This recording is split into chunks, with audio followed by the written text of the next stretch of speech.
I left this Wall Street firm in the middle of the year. When you do that, you walk away from your annual bonus. One of the things that everybody should realize, and that is probably the single most important factor, is that if you can project yourself out to age 80 and sort of think, what will I think at that time?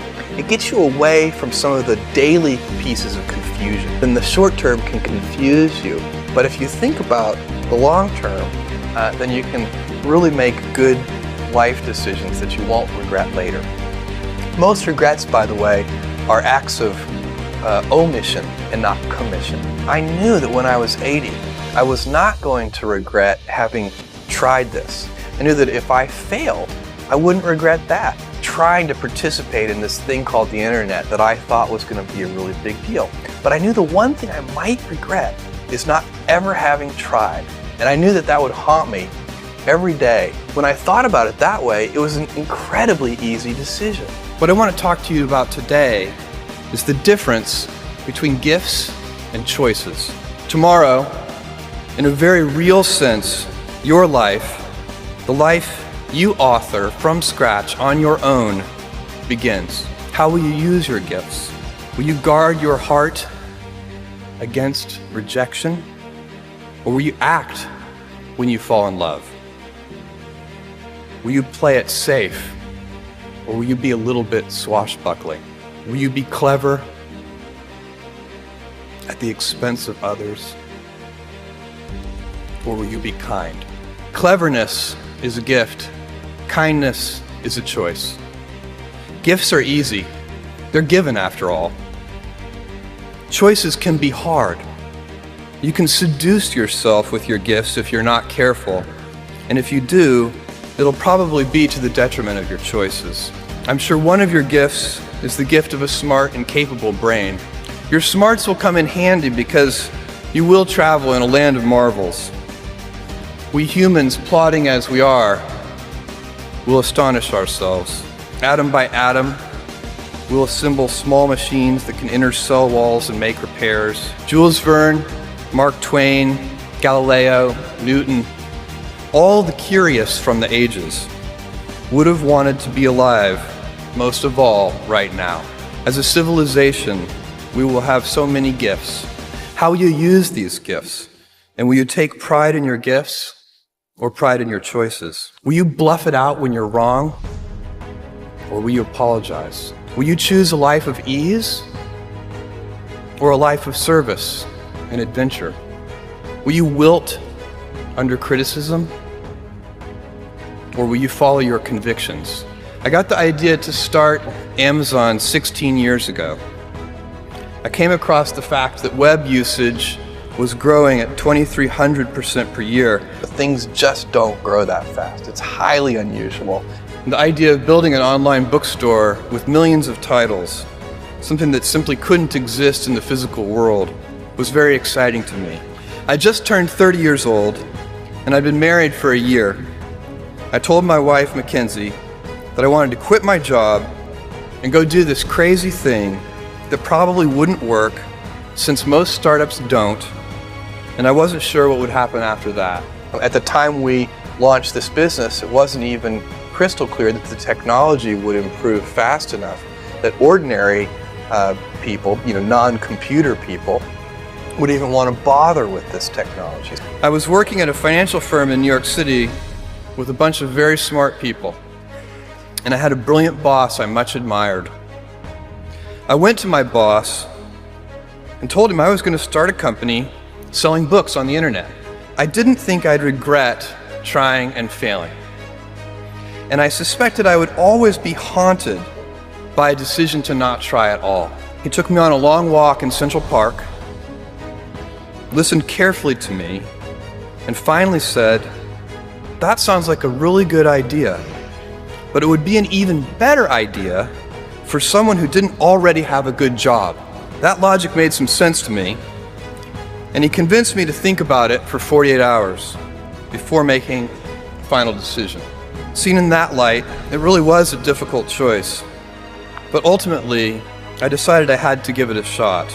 I went away and was trying to find the right framework in which to make that kind of big decision. And I'd already talked to my wife about this, and she was very supportive and said, look, you can count me in 100%. As a young boy, I'd been a garage inventor.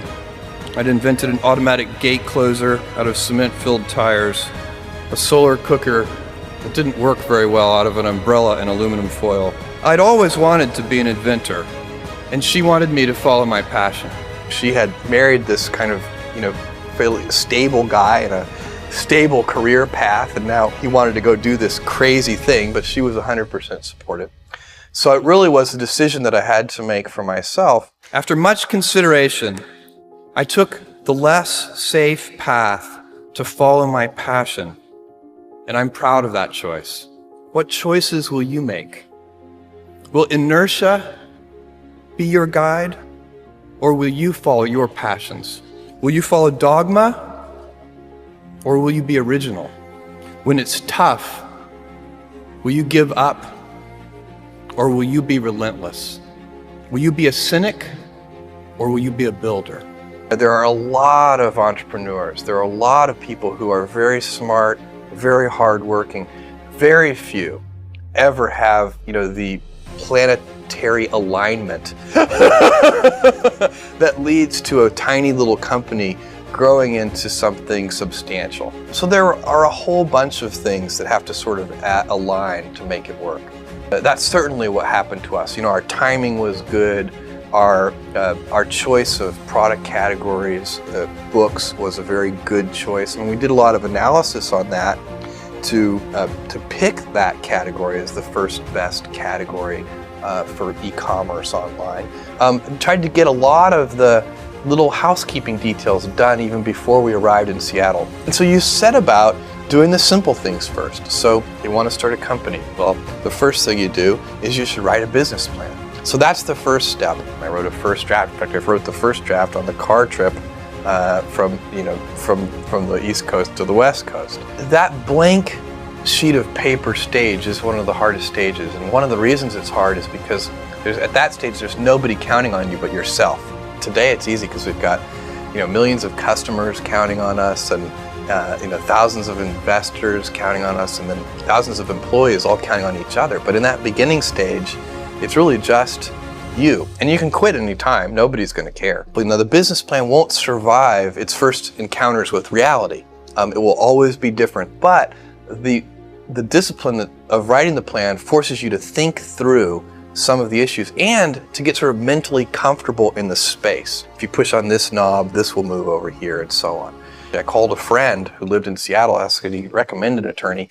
He said yes, he recommended his divorce lawyer. But that's who we use. He asked me on the cell phone, what name would you like the company incorporated under? I said, Cadabra, as in abracadabra. And he said, cadaver?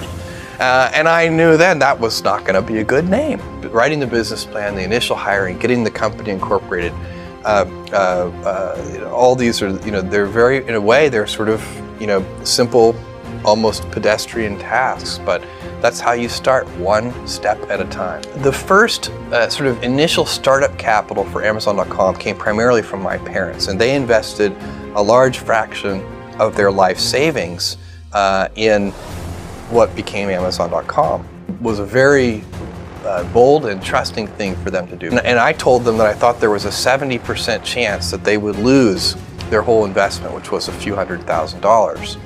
And they did it anyway. And my dad's first question was, what's the internet?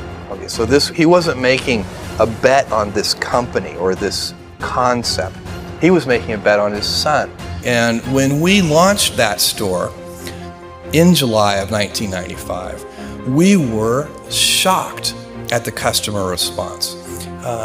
Literally in the first 30 days, we had orders from all 50 states and 45 different countries. And we talked to our landlord and we expanded into a 2,000 square foot basement warehouse space. And then we would spend all afternoon and into the wee hours of the morning packing up the orders and shipping them out. I would drive these things to UPS, and so we get the last one and we wait to the last second. And they always would take pity on me and sort of open up and let us, ship things late. That early stage, by the way, of Amazon.com, where we were so unprepared, is probably one of the luckiest things that ever happened to us, because we had to work with our hands so close to the customers, making sure those orders went out, really set up a culture that served us well.